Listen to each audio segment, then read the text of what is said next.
اس فوج میں ایسی کون سی اسٹرینتھ ہے کہ سوویت انویژن جب ہوئی اس کو روکا، اور اس کے بعد آپ دیکھیں جو جنگ مسلط ہوئی 48 میں، 65 میں، 71 میں، کارگل میں، پھر سب سے بڑی وار آن ٹیرر، اس سارے پروسیس سے گزرنے کے بعد ملک بھی قائم ہے، ایٹمی اثاثے بھی محفوظ ہیں، اور پاکستان کی طرف کوئی میلی آنکھ سے نہیں دیکھ سکتا. وہ فوجیوں کے اندر وہ پیشن ہے کہ لائف سٹیک پہ لگانا، وہ جذبہ شہادت کیسا ہے، کیا چیز ہے وہ؟ ڈاکٹر صاحب، ایک تو آپ کو بڑا ہی اچھا کویشچن ہے یہ، اور یہ ہمارے ناظرین کو اس کی بات کو سمجھنا چاہیے.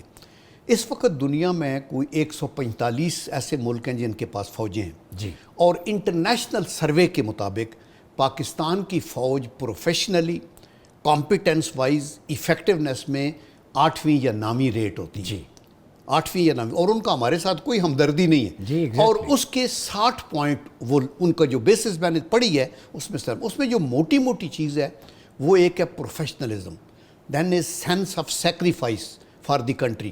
چونکہ دیکھیں ہم دو بھائی ہیں، آپ ادھر اینکر ہیں، دوسرا بزنس میں ہے، میں فوج میں ہوں، تیسرا میرا ادھر ہے، لیکن بحیثیت قوم ہم سارے صوبے جل ہوئے ہیں.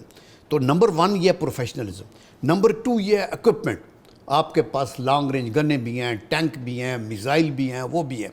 اور پھر جو سب سے سٹرانگ ہے نا وہ ہے جذبہ شہادت. میں وار ویٹرن ہوں، میں نے جنگ لڑی ہے، میں آئی وٹنس ہوں، خدا کی قسم میں کر کے کہتا ہوں. ہمارے جو سولجرز ہیں ان کو بالکل یہ ڈر نہیں ہوتا کہ ہمارے بچے یتیم ہو جائیں گے، ہمارے پیرنٹس جو ہیں وہ کدھر جائیں گے. وہ ہماری بہنوں کے سہاگوں کو بچاتے ہیں اور اپنی آپ بیگموں کو بیوہ کر لیتے ہیں. کہ ایسا تو نہیں ہے کہ میٹافزیکل ریالٹی دیکھ رہے ہوں کہ اللہ سے ملاقات کرنی ہے، جنت ملے؟ یا دیکھیں نا، پروفیشنلزم میں آپ اپنے آپ ایک کو فیتھ جو ہمارا ہے، فیتھ ہے. اور فیتھ یہی ہے کہ اپنے آپ کو بچاؤ بھی اور اپنے مقاصد کے حصول کے لیے لڑو اور بزدلی مت دکھاؤ کسی لحاظ سے بھی. اور خدا کا یہ کرم ہے، آپ یہ دیکھیں کہ یہ پیچھے کئی جگہوں میں کارگل کی مثلاً لڑائی میں ہمارا وہ کرنل کیپٹن شیر خان شہید، وہ کارگل کی پہاڑی کے اوپر تھا. لڑتے لڑتے لڑتے لڑتے دشمن کا مطلب ہے انہوں نے حیران ہو گئے، اور ان کے بریگیڈیئر نے آ کے اس کی ڈیڈ باڈی اٹھائی اور پھر سائٹیشن لکھی کہ سلوٹ کرتے ہیں ہم اس کیٹیگری کی فوج کو. جو وہ انڈین ایون آرمی کمانڈر نے جب یہ ایسٹ پاکستان کا ڈیبیکل ہوا تو اس کے بعد کسی نے پوچھا کہ ان کی پروفیشنلزم کیسے ہے، انہوں نے کہا 1000 میل دور تھے. یہ انڈینز کے انٹرویو بھی آئے ہیں ہاں کہ ہمارا اتنی بریوری تھی. اچھا یہ بتائیں، آپ فوج میں اتنی آپ کی سروس رہی ہے، آپ نے معاملات ڈیپلی دیکھیں. ابھی ریسنٹلی ایک جہاز کریش ہوا ہے، ایرانین پریزیڈنٹ جس میں شہید ہوئے ہیں، پاکستان کے پرائم منسٹر بھی گئے ہیں ان کی آخری سیریمونیل سروسز میں، وزیر خارجہ بھی ان کے. تو اس میں پڑھ رہا تھا کہ ہمیشہ جو مسلم لیڈرز ہی ٹارگٹ کیے ہوتے. جنرل ضیاء الحق کا طیارہ آج تک اس کا نہیں پتہ چلا کہ کون کانسپیریسی میں تھا. پھر ایرانین کا میں پڑھ رہا تھا کہ 2 رولز ہوتے ہیں، ایک ہوتا ہے ویژول فلائٹس رول، ایک انسٹرومنٹل فلائٹ رولز. تو دونوں کو فالو نہیں کیا گیا. تو اس کے جو باقی 2 ہیلی کاپٹرز تھے تو وہ اپنی منزل پہ پہنچ گئے. کیا یہ لیزر سے اٹیک ہوا ہے؟ بہت ساری کانسپیریسی تھیوریز چل رہی ہیں چونکہ وہ دبنگ لیڈر تھے، اسرائیل کے خلاف ان کا بڑا آپ نے دیکھا ریسنٹ ایکشن.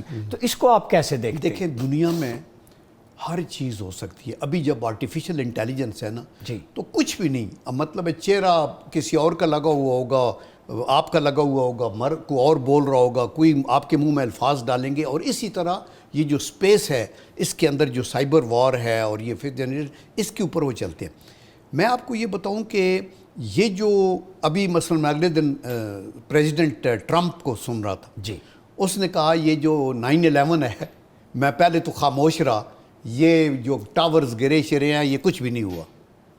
آپ دیکھیں president of United States of America ابھی یہ کہہ رہا ہے. اس پہ نام چومسکی نے بھی لکھا تھا، بڑا مشہور رائٹر ہے، جی ایکسپوز کیا. تو یہ اس طرح کے ڈرامے کرتے ہیں. ہمارے جنرل ضیاء الحق صاحب کو نشانہ بنایا گیا اور مسلم لیڈرز کو، اور جو ایگزیکیوٹ بھی ہوئے کچھ ملکوں میں ان کے پیچھے بھی یہی ان ملکوں کے اندر ایسے حالات پیدا کیے گئے. مثلا ذوالفقار علی بھٹو کا ہوا، مثلا آپ دیکھیں کہ مصطفی علی میر ایئر مارشل تھے، ان کا طیارہ کرنل قذافی کو کس بے دردی کے ساتھ، صدام حسین کو، صدام حسین، شاہ فیصل کو، جی. اور یہ جو ساری چیزیں، ایون انور سادات ایجپٹ والا آپ نے دیکھا ہوگا.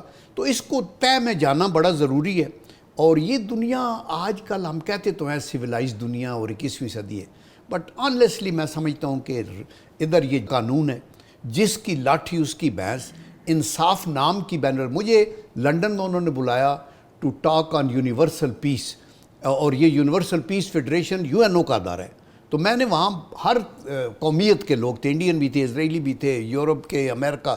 میں نے ان کو کہا international peace is not possible till you give international justice, اور وہ جسٹس آپ نہیں دے سکتے لیگ آف نیشن کو ہٹا کے آپ نے UNO بنائی ہے. یہ بے بس ہے, ٹوتھ لیس ہے, اس کی کسی بات پہ کوئی عطا نہیں.